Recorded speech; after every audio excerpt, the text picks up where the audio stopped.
বাংলাদেশের চলমান অর্থনৈতিক পুনরুদ্ধার প্রচেষ্টা এবং রোহিঙ্গা শরণার্থী শিশুদের জন্য শিক্ষার সুযোগ বৃদ্ধির জরুরি প্রয়োজনীয়তা নিয়ে প্রধান উপদেষ্টা অধ্যাপক মোহাম্মদ ইউনূস ও সাবেক ব্রিটিশ প্রধানমন্ত্রী গর্ডন ব্রাউনের মধ্যে এক ফোনালাপ হয়েছে। শুক্রবার এই ফোনালাপে ব্রাউন ইউনূসের নেতৃত্বের প্রশংসা করে রোহিঙ্গা শিবিরে শিক্ষার সুযোগ বাড়াতে সহযোগিতার আগ্রহ জানান। দুই নেতা বাংলাদেশের শরণার্থী শিবিরে বসবাসকারী রোহিঙ্গা শিশুদের শিক্ষাগত দুর্দশার বিষয়ে গভীর উদ্বেগ প্রকাশ করেন এবং কার্যকর পদক্ষেপের প্রয়োজনীয়তার উপর জোর দেন।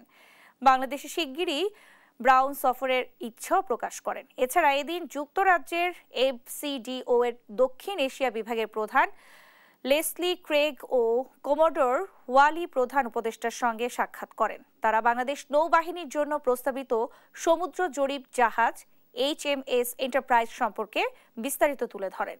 ডক্টর ইউনূস এই জাহাজের মাধ্যমে বাংলাদেশের সামুদ্রিক গবেষণা, জলবায়ু পরিবর্তন, জীববৈচিত্র্য সংরক্ষণ ও সম্পদ অনুসন্ধানের সুযোগ বাড়বে বলে আশাবাদ ব্যক্ত করেন।